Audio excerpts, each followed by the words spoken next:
Hey guys, welcome to Cairns Day 2. So today I'm gonna ride this boat here. Let's see what we do in the rest of the day. So yeah, enjoy the video. We are now on our way. Hey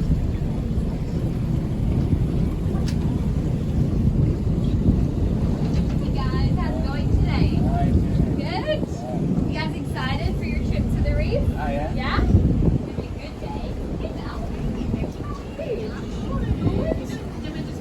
Just for you guys. Private demonstration. How about that?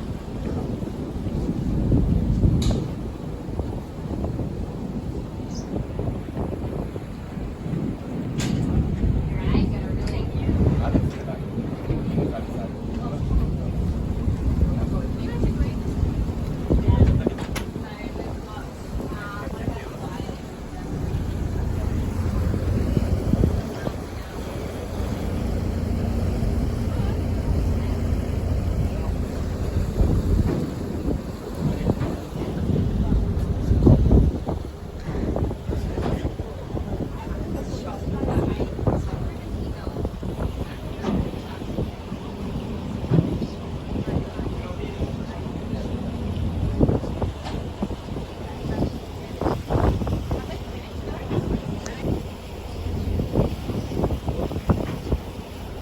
Alrighty guys, all right, jacket. We're located in front of us on the chairs. Alright.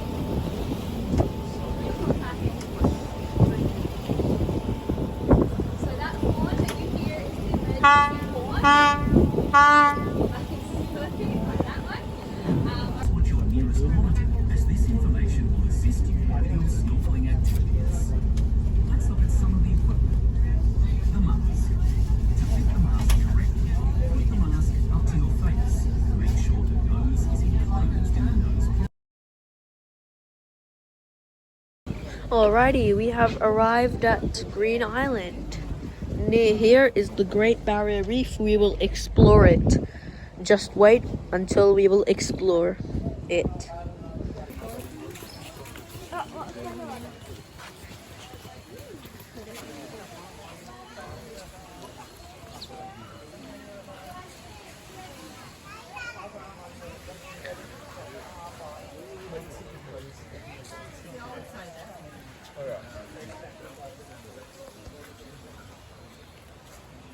Oh, that's missing. That's us. That's what I'm seeing. That's missing.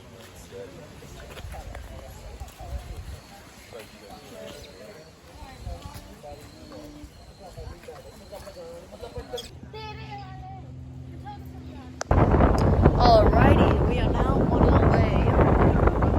Let's end this journey. It is currently windy, too windy out here.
thing is.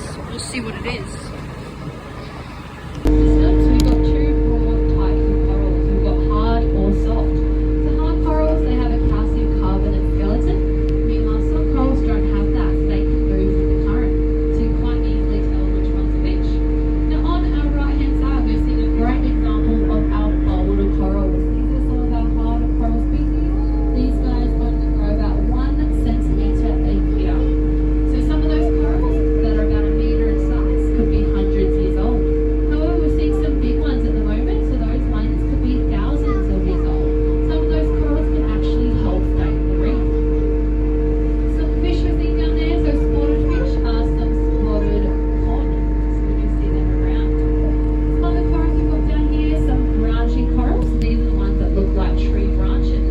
These are some of our quickest growing coral. They grow about 10 to 15 centimetres a year. However, they are quite fragile, so if we have any storms or cyclones, they can break quite easily. Some other harder corals you might see down there are some bushy corals, a little bit similar to your branching corals, they just got more of a soft edge. You might also see some plate corals out there, or table corals. These guys are nice flat corals, almost look like solar panels out there on the reef. Now in the reef ecosystem, the corals are not friends, so a lot of the time they are competing for space. Particularly hard corals, they need a substrate to grow onto. So you can see right now a lot of corals are very closely bunched together because they need some coral rock to grow onto in order to attach and survive. So sometimes these corals will compete for space and can actually grow over the top of each other. So plate corals thought it was a good idea. Instead of growing upwards, they decided to grow outwards to maximize their space. Now some soft corals that we have come across, there's a little bit on the left hand side, we have some spaghetti corals. So we are pretty similar to your plate corals, got those smooth edges to allow for currents to flow through them quite easily without any damage.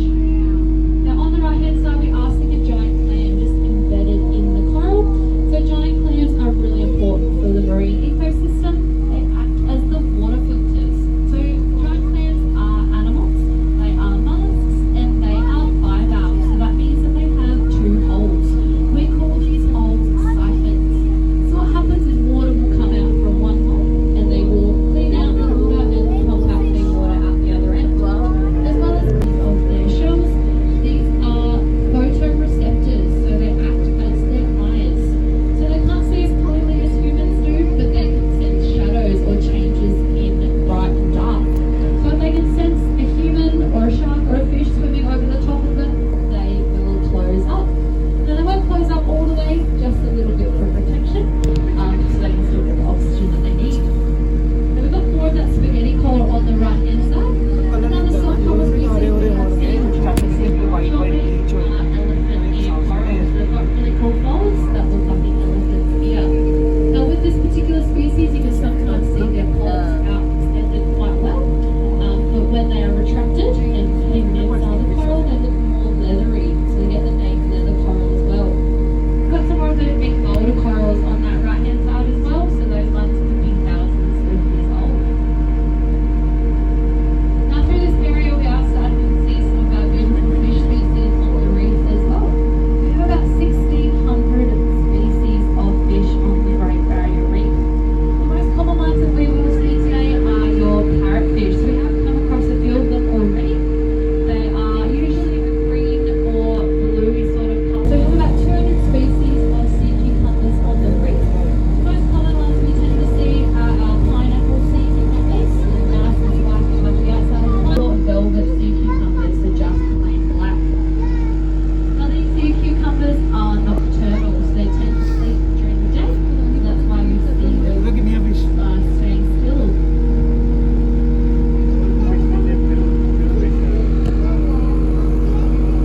कितनी Soni swimming करती है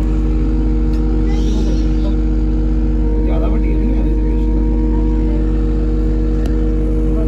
They can easily escape from predators. These butterfly fish are also corallivores, so that means that they eat the coral polyps. One will be looking out for each other, keeping each other safe.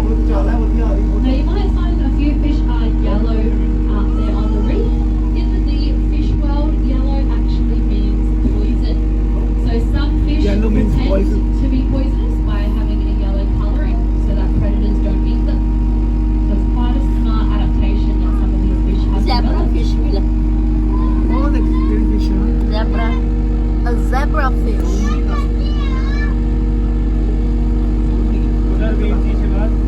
Lots more of those parrotfish hanging around this group as well. You know, coral has a small Suara ini tuh. Masa gini, soalnya flower gitu.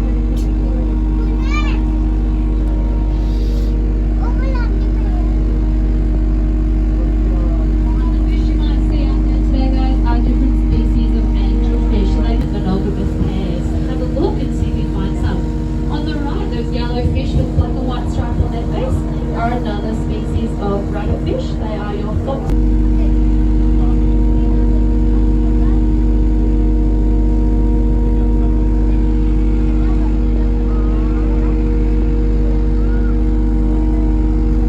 As you guys go snorkeling today, you might potentially notice corals that might be looking a little bit white, maybe a little bit brown with a bit of algae over the top.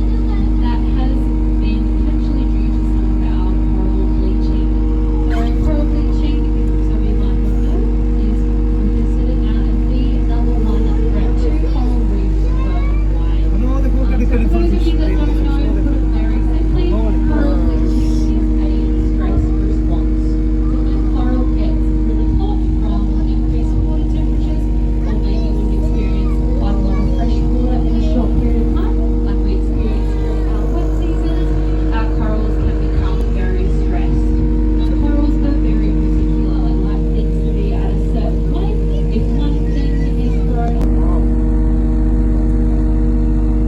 so if any conditions don't improve for that coral polyp will die off, and all you'll be left with is the coral skeleton. After a while, that coral skeleton will start to get algae growing over the top of it. So some of the coral you might notice that's looking a bit brown, look like a stick. That might be some of the algae growing over the coral skeleton. We've got that giant clam on the left-hand side, just nice and close there. For those of you that haven't had a chance to see it. Now we do have a couple of restorations. They sometimes stick out, and it is very sharp. It's almost as sharp as a surgeon's scalpel. It's that sharp it can actually cut through a 10mm wetsuit.